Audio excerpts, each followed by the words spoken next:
Inner Voice, a heartfelt chat with Dr. Foojan. Biological parents are usually much more affectionate as well. So they balance out the discipline with the affection. Whereas a bonus parent or a step parent has to kind of grow into that. They have to get to know the person. So if they're starting to discipline too early, that's when you hear, "You're not my mother, you're not my parent," because they're asking a child to do something that their own parent necessarily wouldn't ask. That's where it comes from. It's like, you don't eat in front of the TV. My own mother doesn't care. Why do I have to listen to you? So that's where the premise is. But I know what you're saying in regards to step parents do come from a different standard than biological parents. I think kids just don't feel they're as invested. And they probably aren't, because investment comes with time. Introducing a powerful new update from the Foojan app. Now with flexible subscription plans to fit your journey monthly, quarterly, or yearly. Our new AI-driven onboarding customizes your path to feeling better, faster, and enjoy a refreshed experience with stunning 3D interactive videos. Update now. Empower your inner voice with Foojan. Download today. Welcome to the Inner Voice, a heartfelt chat podcast. I'm your host, Dr. Foojan Zhang.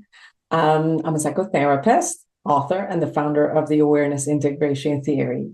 Today, I will be talking with Dr. Jann Blackstone. She specializes in child custody, co-parenting, divorce, and step-family mediation. She is the author of multiple books on divorce, remarriage, parenting, co-parenting, including Etiquette for Parents Good, after good behavior after divorce and separation, Etiquette for weddings, and Etiquette for holidays between parents, and especially people who are each other's ex. She also wrote about My Parents Are Divorced Too.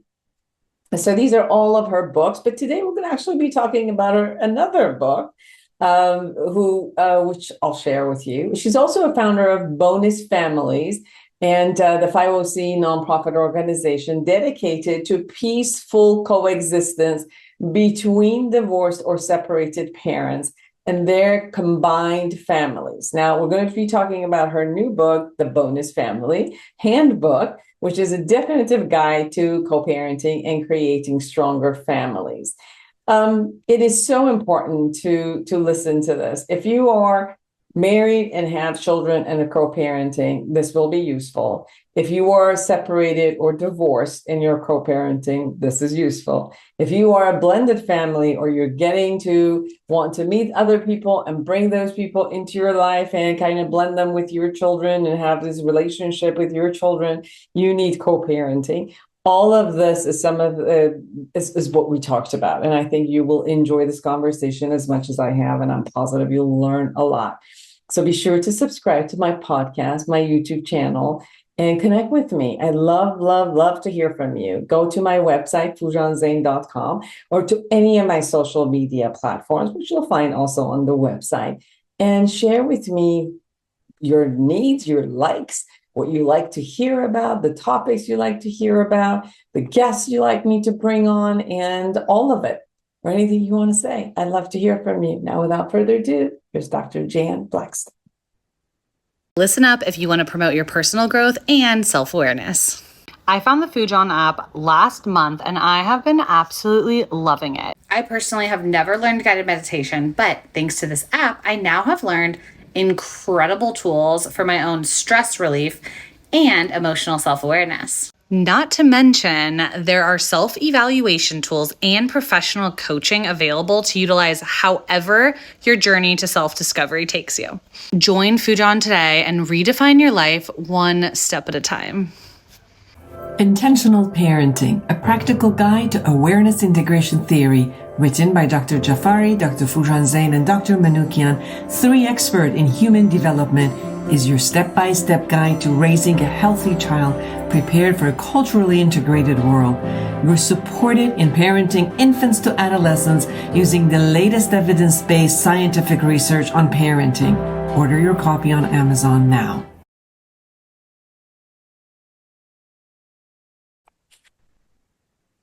Well, Dr. Jann Blackstone, everybody, welcome to the show. Thank you very much. Thanks for having me. Of course. You've written many books, and your specialty obviously is around co-parenting. But your book's name is Bonus Family. So first, I want to know what got you to want to specialize in co-parenting, and then why bonus? Okay. Well, co-parenting specifically is because when I remarried, co-parenting was, anybody who co-parents knows that it's first and foremost on your mind. You are either arguing with somebody, you're trying to get along with somebody, you're trying to coordinate efforts, and it becomes your life. And so when I started doing that, I realized how encompassing it is. And then when I remarried somebody with a very hands-on ex-wife, hands-on mom. And I was not anticipating that I was going to have to be interact so much with somebody's ex. And when I realized that there's no way that you can co-parent without talking to everybody, it's a coordination. That's when I started working on this. And I start my bonus daughter, I call her my bonus daughter because we got so close that step didn't work for us. The concept of step, it was almost like she felt bad when I called her a stepdaughter. And I didn't necessarily want to be a stepmom either. So her mother and I, by that point, just got together one day at a basketball game watching her play, and we just started throwing out names. Okay, well, if you don't want to be a step parent, how about the new whitening brightening formula? It's just like back and forth. And it came out bonus. And I went back home and looked at what bonus meant, and it was for a job well done. And it was like a prize when you reach quota in sales. So I went, oh, okay, that works. And we just started calling ourselves that. Bonus daughter, bonus mom, bonus dad. And if you call somebody blended, you can't be a blended mom. You can be a blended family, but you can't be a blended kid. You can't be, but with bonus, you can do it all the way down. Bonus mom, bonus dad, bonus family, bonus dog. So that's the reason we did it. And I just started using it in my writing, and it just took off. I love it because it also has the meaning that there's a gift into it, there's an element. Thank you. A gift. Thank you. That's exactly right.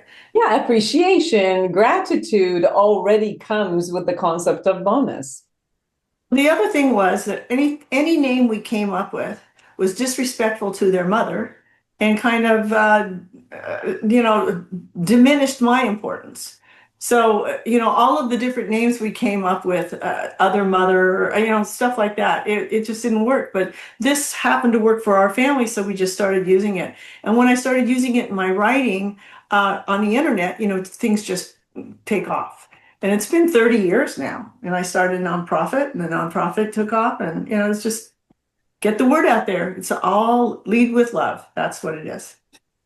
So when kind of digging into the concept of now co-parenting and the experience that you've had, and what is it that there's a need for it, right? There's definitely some do's, there's definitely some don'ts. There's some element into a co-parenting, which is it's not necessarily an equal footing, right? So the biological parent has some experience with their own kid. Oh. And the person who's coming into their life has another experience as they are.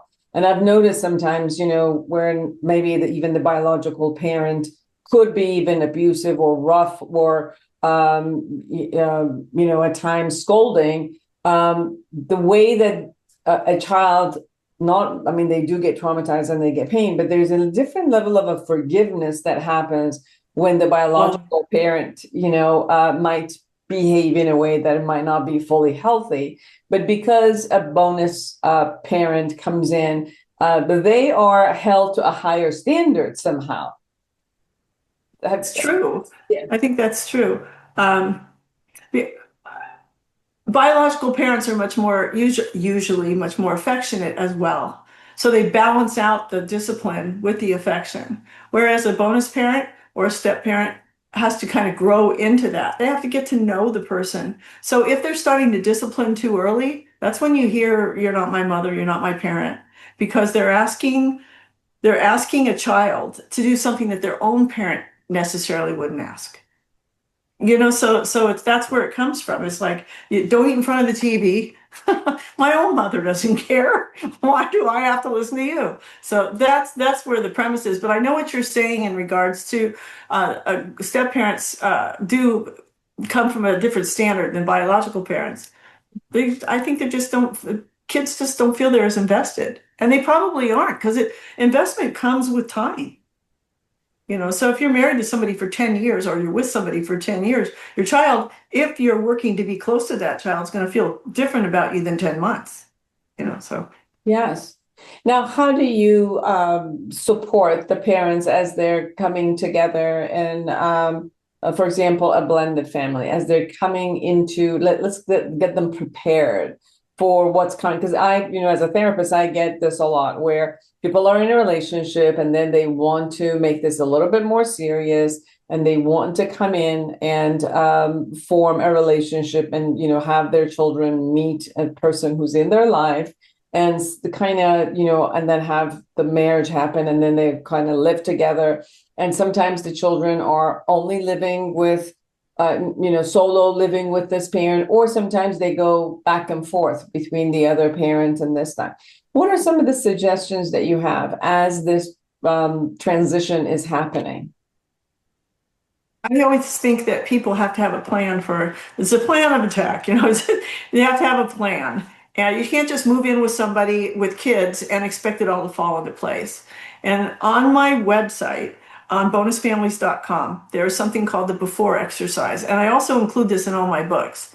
And really what it is it's a worksheet that you sit down with your new partner and say, okay, how are we going to cultivate our relationship? And you have to have a conversation and a plan step by step of what you're going to do. You talk about how you're going to problem solve between the two of you.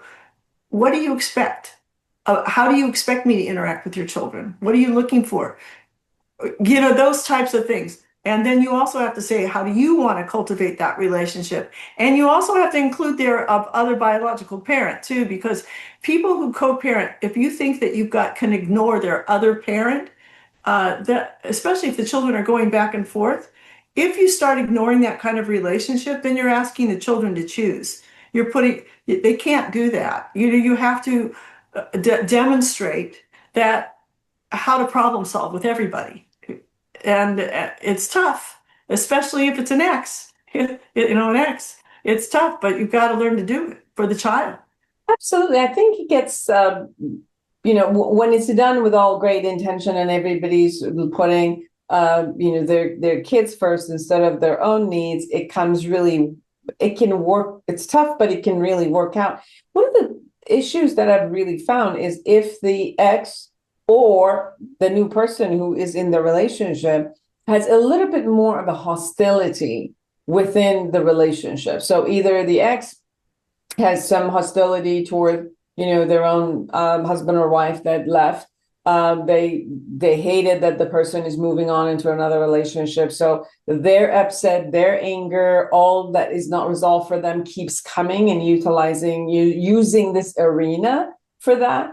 Or I've even seen the other way, where people have divorced amicably, they've been co-parenting beautifully, and then one person, finds a new mate, and this new mate is having some issues, whether they've had issues before with their own, step parent or whatever it was. They're having, maybe they're jealous that the relationship with the exes are so well, but they just want their mate on their own. So they create some level of hostility. What are some of your suggestions when hostility gets involved? Be more than jealousy between the ex and the new spouse, because I almost said wife, because it's not only with the wife, it's with the new person, is jealousy between the children. The biological parent is concerned that the children are going to like the new partner more. than them because they have so much fun in this family, and it becomes like a 2 against 1 dynamic. That's the kind of thing I see. Okay, there is jealousy and stuff, but you also get overzealous new partners who want to get in there and save these people, and they've been co-parenting just fine. They don't really need somebody else that's kind of an outsider. And then the kids start looking at the new person as an interloper, and it's a lot of, that's where the planning comes in. Exactly. Sitting down, and sometimes you have to include the new, the ex-partner and say, okay, we're going to do this as a unit. And I know that people are listening to this and going, this woman's crazy, but you have to do it. If you want, otherwise you get the children in a situation where they're living in 2 different homes and they're going to have to pick sides. Do I like it better with mom? Do I like it better with dad? You don't want that for them. That they'll take that through their life and then they recreate it in their own lives when they get older. So we really have to change your attitude. And we don't break up like we're in high school anymore, because that's how people break up if you think about it. They stand over at the lockers and they throw hate stares at each other. And social media has become the new lockers, so they just write all this terrible stuff. Meanwhile, the kids read it, or the kids' friends' parents read it, and they find out, and it's just it becomes an entire different dynamic. So you have to control it, and that means you've got to know what you want to put out there. You have to talk and plan. Excuse me, I'm sorry. It puts a lot of burden on the children. Very true. I remember, they don't know. They don't. I come from a divorced family, so I remember I was like 5 or 6 where my father had remarried, and as I went there, once in a while, I came back telling my mother, "This is what happened, and that's what happened." And I remember my mom saying to me and talked to my dad and my stepmom, my bonus mom, There you go. that let's stop this, because obviously this is only a 5-year-old and this is what 5-year-olds do. But let's all come together and have an agreement that we're not going to poke. And if, Foojan goes back and forth and shares, we could listen, but not add to it, and just kind of. That's to your mom's credit. Isn't that to your mom's credit? Very much. Yes. And I remember from that day, I got the message that whatever happens in each one of the houses belongs to that house, and that I honor their privacy. And I wasn't going to go, give the information to the other. The other side of it is that I know that a lot of people, like poke, provoke, and are interested actually. And then they have comments around it, or like what you said, like they'll have to roll their eyes, or they have some negativity, which the child picks up about, the likes and not dislikes. And, if they feel hurt. So I think that the point of what I hear from you, and what I've experienced a lot also with my clients, is having the understanding that each person have their right to their emotion, but we don't have the right to dump our ideas and emotions onto our children, because they are part of it. They didn't choose this. They don't care who's right or wrong. Kids don't care.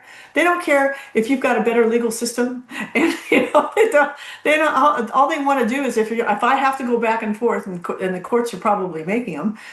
You create an environment for these children so it's easy. But one thing that you said that I'd like to point out, just to clarify, you learn to not pass on information, but I think that that's natural, and like you said, kids will do it.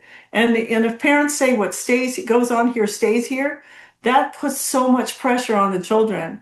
You have to just understand there's very little privacy in co-parenting. Your kid lives in both homes. And so when you tell your mom about that, you're talking about your life. You're not necessarily talking about dad's life. So you're sharing your life with them. And we have to create an environment. And I understand that this is a different life than how we were raised and what we know. But the truth is, if children have to go back and forth, we have to do it differently. We just do. You can't, it's not a conventional family where, mom and dad. And we've got all sorts of different families now. And the definition of family is different. And we kind of have to roll with the punches and set the example for our children. There's a distinct difference between allowing the child to share their world wherever, whether they're in somebody else's home and all of it, and just, sit there and listen to it with in loving nature of whatever happens. And there's also another way where parents poke or gossip. Or gossip or get information. I remember I had clients where two of the kids, whenever they went to the father's home, they came back and the mother needed a report of who was at the party, what did they do, everything. And that also brought a lot of burden into the child, which was like, okay, I can't come to your home because my mother doesn't like so-and-so being at your house, or even one guest. And so this became so much. So there's a balance to create, right? To create where a child doesn't feel like, oh my God, I have to hold secrets between the home. That's what I'm saying. Exactly. Yeah, exactly. But I don't have to hold secrets, and it's such a burden on me. Or that the other way, that I have to report, and I have to come up sides. Yeah, exactly. That's a good point. Both sides are not good ex etiquette. I write a column also for newspaper for Tribune content called Ex Etiquette, and it's just the etiquette of breaking up and starting over. And what you're talking about is just not good ex etiquette. You got to put the children first and figure out what's the right thing to do, and you know what it is. Parents know what the right thing to do is. They let their emotions and all this other garbage get in between. And the reality is, when you break up with somebody, it gives you the opportunity to no longer be in reaction. You can be who you want to be, and you can be kind for your children and demonstrate for your children how to resolve conflict without being angry. Yeah, and there's actually it's an opportunity. I always say breaking up is an opportunity. It's not necessary. I mean, it's painful. I've done it before myself, and we all have. But it is also an opportunity to teach our children how to resolve conflict, deal with people that you don't particularly care for. That can be used in your bosses and friends and all sorts of things. So this is all it's a learning planet. We're on a learning planet. And how do you suggest then stop people bad mouthing each other, like the other parent? Well, that's a really good question.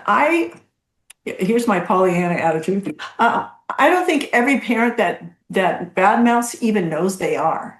I think that people think bad mouthing is calling names, saying bad things. Like I have some clients who have bitch on their phone, caller ID for the other person, and you don't think your kid can read that? That's bad mouthing.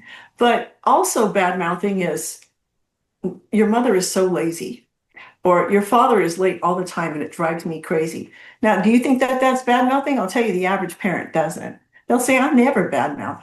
That's bad mouthing because the kid hears it, personalizes it. The child thinks, if my mom thinks that's bad about my dad, what are they going to think about me? And it's all education. You have to let parents know what they're doing when they do that. And that's part of co-parenting classes and learning and reading the books that I write, or anybody writes, quite frankly. It's bad mouthing is probably one of the single most biggest mistakes that co-parents make. Mm-hmm. Or parents in general, because if you're with the parent and you're saying things like that, you don't know what it does to the child. It hurts the child. I think that it's, no matter what a child thinks of their own parents, they're my parent, and I'm half them. They know who their DNA is. Yes. I can say that with in-laws. Like, you tell your spouse and you badmouth your in-laws, that you're actually disrespecting them because they are. Oh, good for you. It's on the other side, but that's definitely true. I'll tell you a little story real quick. I was standing in line at the grocery store, and I turned around and I looked at this woman, and she had a newborn in her arms, and she had a little 4-year-old next to her. And she looked exhausted, and very rarely do you look at a woman and say, wow, you look really tired. You probably shouldn't do that. But I just looked at her and I said, you look exhausted. And her response to me was, it's my ex. He drives me crazy and I wish he would just move on. And she said this in front of her 4-year-old. And her 4-year-old started crying in the line. you want my daddy to move on? And now she's trying to, I'm holding the baby because she's trying to calm her daughter down. But did you think that at that moment she thought it through and said, if I say this, it's going to hurt my baby? So that's what I'm saying is I don't think people know what they're doing. And I feel like it's my job to say, okay, you guys, let's take a look at this. I mean, I've been guilty of it myself. You don't realize it. And we have to stop because it's creating a whole different environment for our children. Partially is people don't even realize that their kids are around listening to every word, everything. I've known so many of the parents who are on the phone with their friends, and the kid is playing or going in and out and in and out. And I've always said, like, most people don't live in East Wing, West Wing mansions where isn't East Wing and they're talking to someone on West Wing, they don't hear it. Usually, as you're hearing and walking around and doing everything, pretty much what happens is that your kids, even if they're in their own room, they're hearing you, or they're in your vicinity, they're hearing you when you're talking. Absolutely. Your mate. And this could be, I know that we started a conversation about co-parenting when you're divorced, but this is all what everything we say also is with co-parenting with people who are married and, they are the biological parents at this time. So many of the conversation is bad mouthing or, the secret keeping or allowing your child to talk or all of those are just about overall co-parenting. Parenting, yeah. Exactly. I have lots of parents who tell me they never badmouth. And I'll say, well, when you guys were together, how did you discuss things? And they said, oh, well, we'd go into the bathroom and we'd close the door and we'd discuss it. And I'd say, you don't think your kids were sitting outside listening at the door? And then the parents come out like there's nothing going on, nothing wrong. They got so much, and they were in a fight. They went away. They figured it out. They came out. Everything's okay. And their kids are going, what is wrong with mom and dad? They didn't. You don't show them how to work through it at all. So I always tell people to stage an apology. Stage one. You know what? I shouldn't have said that to you. I should have said it like this. Make sure you say how you should have said it. And then the other co-parent should be gracious for their children's sake because they're listening and say, thank you very much. I appreciate you saying that. So now you've taught them how to make an apology, how to correct the apology, and how to accept the apology. So hopefully they will use it in their life. But to think you have to stage an apology, but it works. It works. I mean, until the day that you could do this authentically. But I think that what you're saying is if you have to move away to, your kids are watching your body language together, your tone of voice, all of those. And, as they watch you go to a room upset or to a bathroom upset or whatever, they in the garage fight, come back and go, oh, honey, let's get all lovey-dovey. So there is a conflict and they see the conflict, but as you say, they don't see the resolution of the conflict. So you're saying, why don't you bring the resolution of the conflict in front of your children? Because although you might not have brought the whole process of the resolution, but at least some part of the resolution so that they get to see it and they're not in this space of what happened? I saw the conflict and now nothing.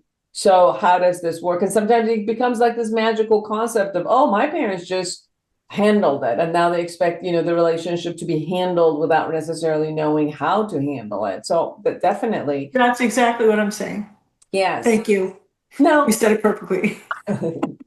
Jann, one of the biggest issues that I've seen with my clients when they get a divorce is that usually one parent is a little bit more disciplined and wants things in a particular way. And the other one, had the opportunity while they were married. And if one person was a little bit more, the discipliner, the other one got to be like the party parent or the fun parent or all of it. And then, they separate and now the kids are going, 3 days here, 4 days there. And so now the rules of the two homes are completely different. They're not going to be in the same roles. They're not going to have the same structures. And then you could see like, when they're younger, it's different, but as they grow into teenagers, all of these rules become so different with each other. And then they get, and kids can manipulate, obviously, both parents going back and forth between the two. What are some of your suggestions to parents who they just don't agree within the same rules and policies, but they still have to come, and create something that the kids won't get confused, and two, don't use it against, manipulate one against the other. Plan, you have to talk, and families aren't going to be exactly the same. And you can even tell your kids that. At least I always have said, I don't do things exactly like your dad, but we both love you. And if things get out of hand, we're going to talk about it and do the best we can to stay on the same page. I always told my kids, your dad and I talk. Don't think that we don't. So when they tell me something that their dad did, or I can stay up until 10 o'clock at my dad's house, I say, really? Okay. Let me talk to your dad. No, go. Oh, no, you don't have to talk to him. You don't have to. But I always suggest that you create an environment where you can clear it up, where you can talk about it, but you don't accuse each other. And there's a whole different type of language that you have to use with a co-parent that you can use with that. You always, you never, all those things, those will set a co-parent off faster than anything. So you have to learn how to talk to each other. And that's, quite frankly, and I'm not really trying to say, come to my co-parenting classes, because lots of people teach co-parenting classes, but have to learn how to communicate differently with a co-parent. It's not an ex anymore. You take that, for me, what I try to do is tell people, take that off the table. That's not your ex-lover, that is your co-parent. You now talk to them like that. Your communication is on that level. And so that's when you create a different plan. And I think I got off on something a little bit different than what you were asking me, but it's mostly learning to speak to each other and using the kids as the criteria, not your ideas and my ideas. How can we get this together for our kids?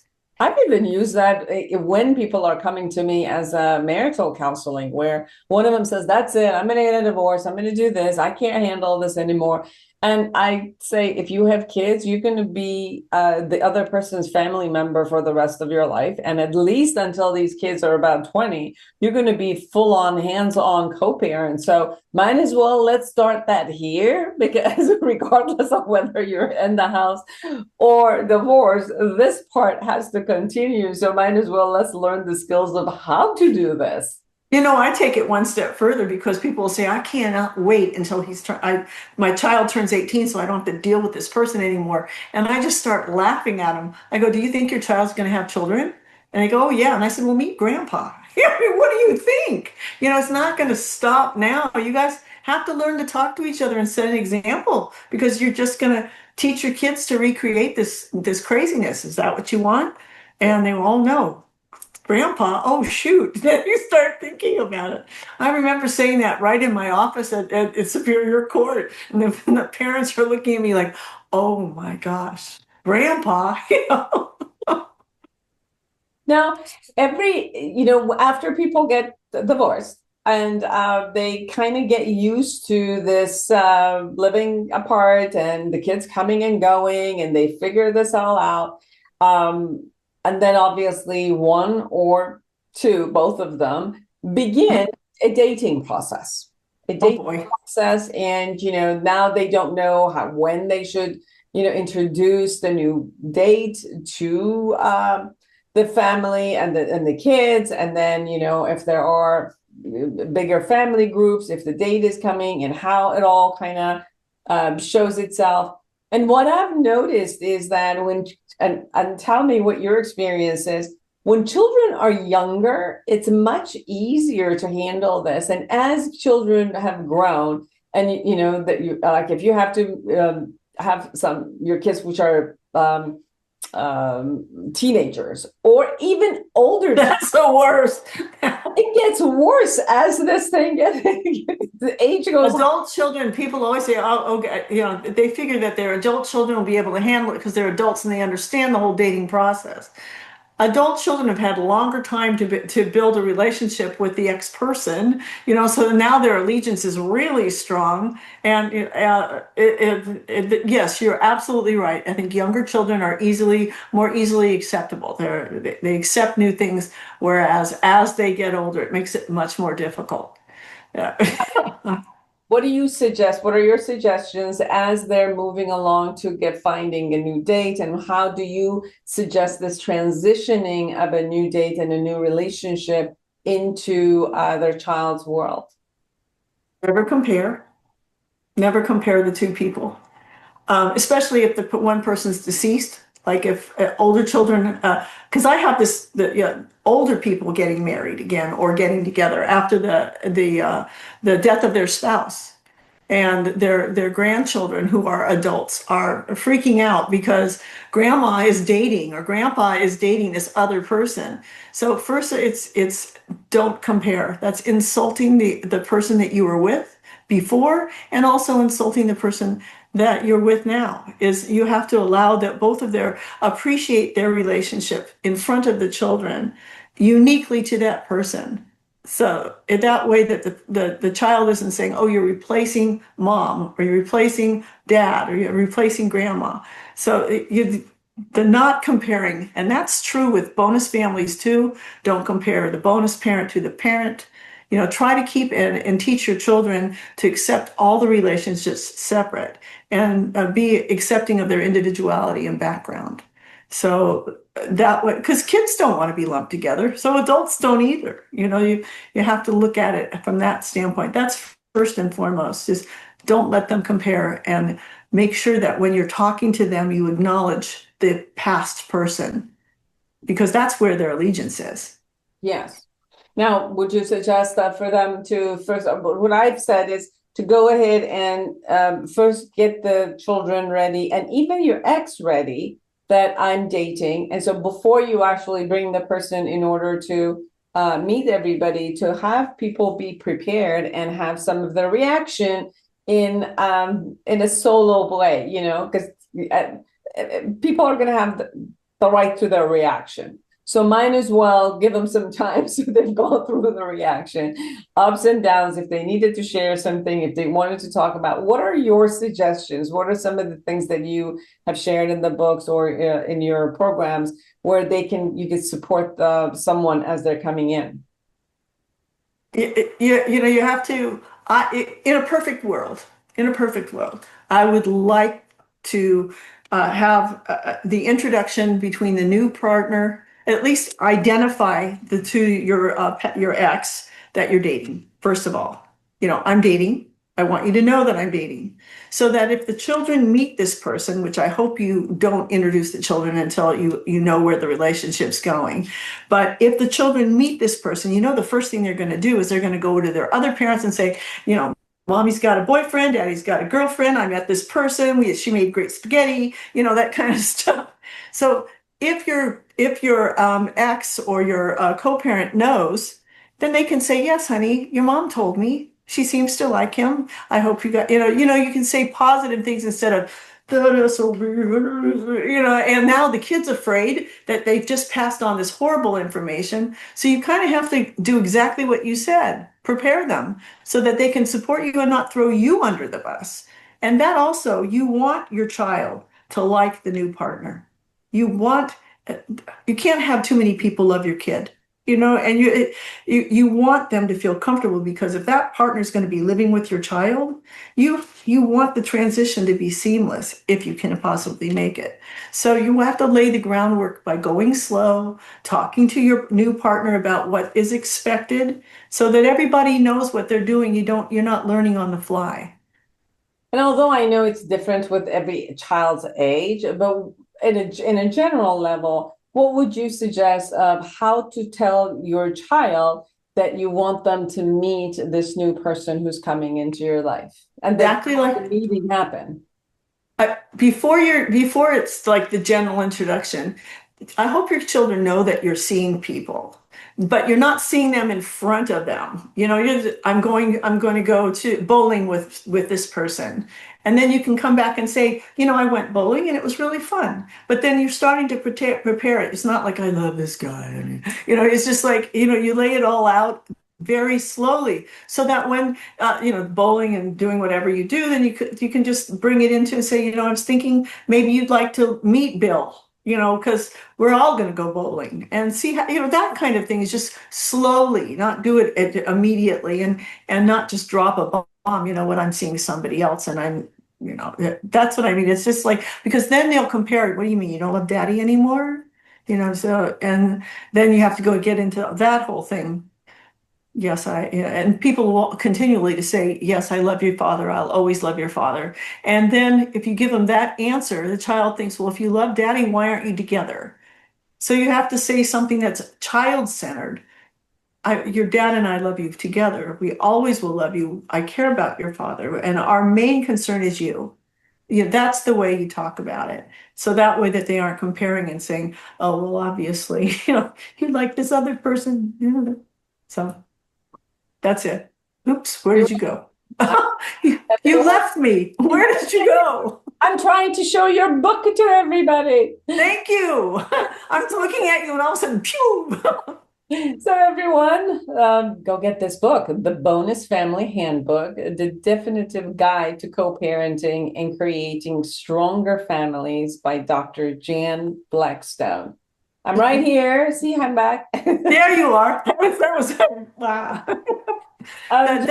The book is kind of a culmination of every book I've ever written and everything I learned. It takes you from the beginning of why bonus is why we started to use bonus. Then it goes through dating, exactly like what we were talking about.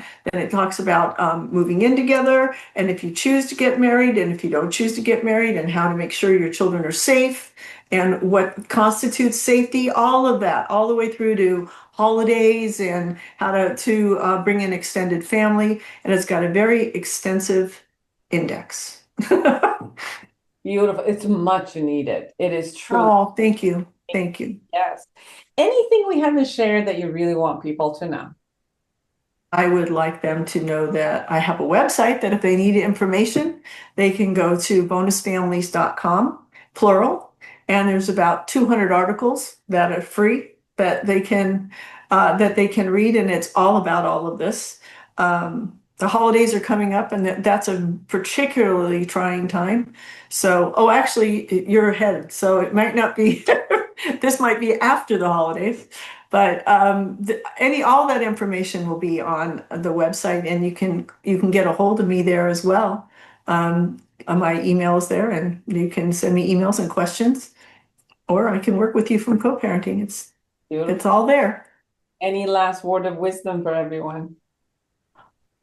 Put the children first. If you use them as the criteria for your decision making, you will not have the problems that you think you have. And can you share what that means? Put the children first, because I think as a cliche, a lot of people have heard it, they know it, but that's that you mean it in a particular way. When you're making a decision, you ask yourself, how is this going to benefit my children? When you're texting, people get in text wars all the time. I tell them, make sure that you make believe your child's standing over your shoulder and reading it at the same time. Nothing you say to each other, if it doesn't work for your kids, don't say it. If that's what I'm talking about by putting your children first. Thank you. Thank you so much for taking the time to be with us. Oh, thank you. I enjoyed it. I enjoyed our conversation too. And for all of you who are out there, if you like this conversation, please share this podcast or YouTube video with others and go get the book, The Bonus Family Handbook by Dr. Jann Blackstone. And for all of you who are out there, create an amazing life for yourself and everyone around you. And until next week. Are you a psychotherapist looking to enhance your practice? The Awareness Integration Therapy developed by Dr. Foojan is a comprehensive guide to the principle and techniques of this powerful therapeutic approach. Join the growing community who have elevated their practice and expanded their skills by embracing Awareness Integration Therapy and witnessing its life-changing impact.